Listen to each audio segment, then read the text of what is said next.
সঞ্ଚାଳନ ବିଷୟରେ ପଢିବା ପାଇଁ ଆମେ ଆଲୋଚନା କରୁଥିଲେ। ରକ୍ତ ବୋଲି କହିଲେ ଆମର ଶରୀରରେ ରକ୍ତ ନଳୀ ଗୁଡ଼ିକ ଅଛି। କ'ଣ ଅଛି?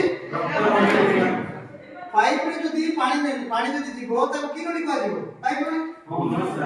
ସେମିତି ଯେଉଁ ନଳୀରେ ରକ୍ତ ଯିବ ତାକୁ ଆମେ କ'ଣ କହିବା? ରକ୍ତ ନଳୀ। ତ ଆଜି ଆମେ ପଢିବା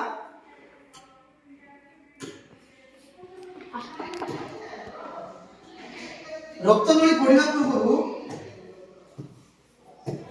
ଆଜି ଟପିକ କ'ଣ? ରକ୍ତ ସଞ୍ଚାଳନ। ବୁଝିପାରିଲେ ପିଲାମାନେ? ତ ରକ୍ତ ସଞ୍ଚାଳନ କୋଉଠି ହେବ?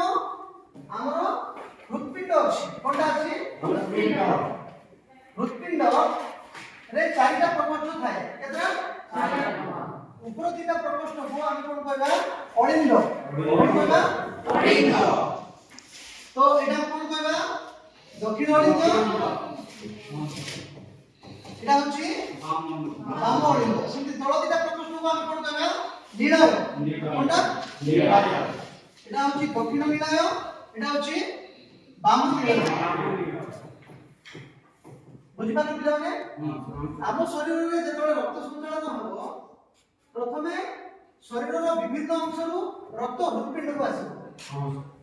ଶରୀରର ବିଭିନ୍ନ ଅଂଶରୁ ରକ୍ତ ହୃତ୍ପିଣ୍ଡକୁ ଆସିବ। ଯେଉଁ ରକ୍ତ ହୃତ୍ପିଣ୍ଡକୁ ଆସିବ ସେଟା ହେଉଛି ଦୂଷିତ ରକ୍ତ। କି ରକ୍ତ? ଦୂଷିତ ରକ୍ତ। ଦୂଷିତ ରକ୍ତ। ତ ଏଠି ଆମେ ଦେଖିବା ଏଟା ଆମର ହୃତ୍ପିଣ୍ଡ ଅଛି। ବୁଝିପାରିଲ? ତ ଶରୀରକୁ ଯେଉଁ ଦୂଷିତ ରକ୍ତ ଯାଉଛି, ଯେଉଁ ରକ୍ତରେ ଅଙ୍ଗାରକାମ୍ଳ ମିଶିଥିବ, କ'ଣ ମିଶିଥିବ? ଅଙ୍ଗାରକାମ୍ଳ ମିଶିଥିବ ତାକୁ ଆମେ କ'ଣ କହିବା? ଦୂଷିତ ରକ୍ତ। କ'ଣ କହିବା? ଦୂଷିତ ରକ୍ତ। ଦୂଷିତ ରକ୍ତ। এটা হচ্ছে আমরা দক্ষিণ অলিন্দ, এটা হচ্ছে বাম অলিন্দ, এটা হচ্ছে দক্ষিণ নীলয়, এটা হচ্ছে বাম নীলয়। তো রক্ত দেখো দক্ষিণ অলিন্দু আসিব, দক্ষিণ নীলয়ରୁ কোটি যাব? ফুসফুস যাব। কোটি যাব? ফুসফুস। এটা আমার ফুসফুস ଅଛି ହେଲା। ତ ফুসফুସରୁ ଆମେ ନାକ ପଟେ କ'ଣ ନେଇଥିବା? ଅମ୍ଳଜାନ ନେଇଥିବା। ରକ୍ତ ଯେତେବେଳେ ଏଠି ପହଞ୍ଚିବ କ'ଣ ନେଇକି ପହଞ୍ଚିବ? ଅଙ୍ଗାରକାମ୍ଳ। ଅଙ୍ଗାରକାମ୍ଳ ଏଠି ଛାଡ଼ିଦେବ, ଅମ୍ଳଜାନ ନେଇକି ଆସିବ। ତ ଏଠୁ କୋଉଠିକି ଆସିବ? ବାମ ଅଳିନ୍ଦ। ବାମ ଅଳିନ୍ଦରେ ରକ୍ତ ସହିତ କ'ଣ ମିଶିଛି? ଅମ୍ଳଜାନ ମିଶିଛି। ସେଠୁ ବାମ ନୀଳୟ ଆଉ ବାମ ନୀଳୟରୁ ଆଉ ଥରେ ବିଭିନ୍ନ ଅଂଶକୁ ଯିବ। ବୁଝିପାରିଲ? ତ ଶରୀର ମଧ୍ୟରେ ଥିବା ହୃତ୍ପିଣ୍ଡକୁ କେତେ ଥର ରକ୍ତ ଯାଉଛି?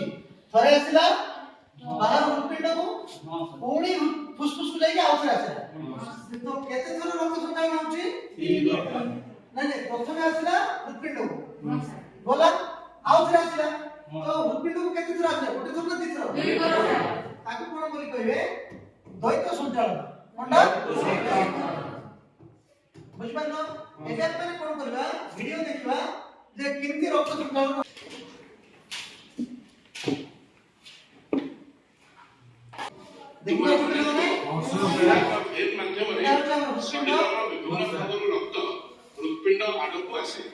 जोड़ा देखुछ तो एही रक्त ब्लू कलर रो एटा कि मोडा रक्त अलिंद ठारे प्रवेश करे एटा रेड का আছে সেটা হচ্ছে তো এখানে বিশুদ্ধ রক্ত।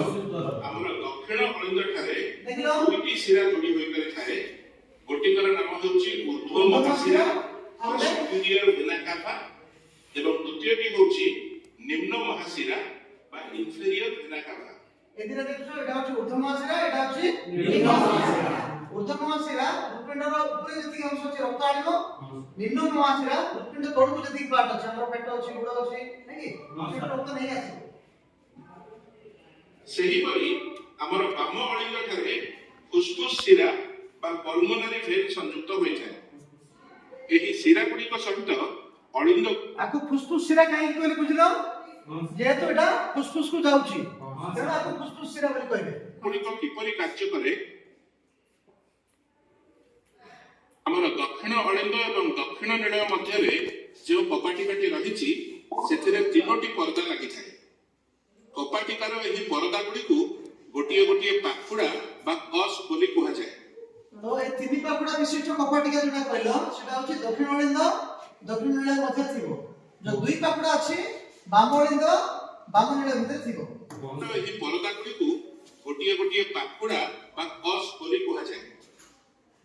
ସେଥିପାଇଁ ଦକ୍ଷିଣ ଅଳିନ୍ଦ ଏବଂ ଦକ୍ଷିଣ ନୀଳୟ ମଧ୍ୟରେ କପାଟିକାରେ ଯେହେତୁ 3ଟି ପାଖୁଡ଼ା ବା 3ଟି କସ୍ ରହିଛି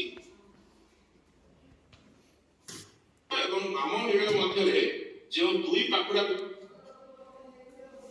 ଆମେ ଯେପରି ନିଜେ ଇଚ୍ଛା କଲେ ଆମର ହାତ ବା ଗୋଡ଼ର ମାଂସପେଶୀକୁ କାର୍ଯ୍ୟକ୍ଷମ କରାଇ ପାରୁଛେ।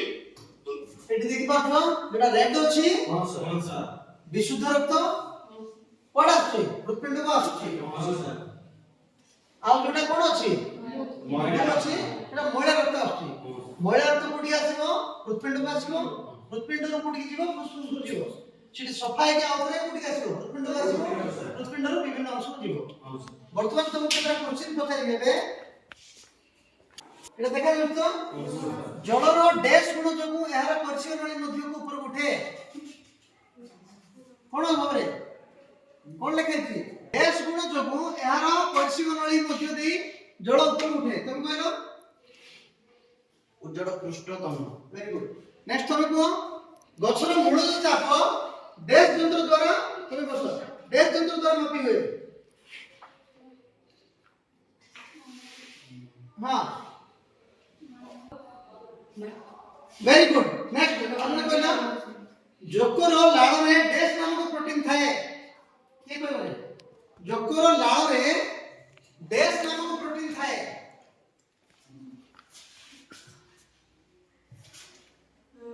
बुझि परलो हां वेरी गुड। हां सिद्धि एटा कहलो पत्ररे प्रस्तुत श्वेतसार डैश टिश्यू द्वारा स्थानांतरित होता है।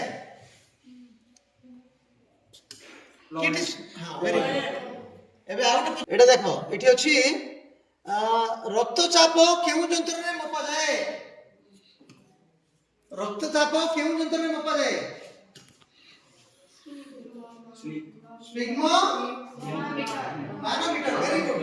नेक्स्ट एठी कोन अछि डे के पेपरे माछ गोटी अलिंद गोटी नीलय बेंग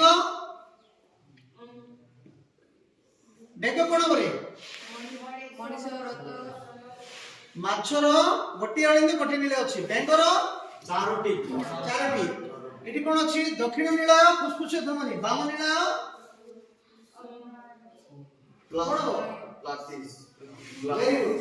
तो नेक्स्ट क्लास में क्वेश्चन टाइप के तरह लेखो खाली की करके आस्थिबो क्वेश्चन लेखो हृत्पिंडर क्वेश्चन लेखो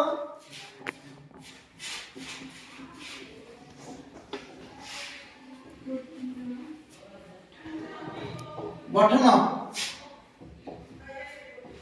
चित्र माध्यम रे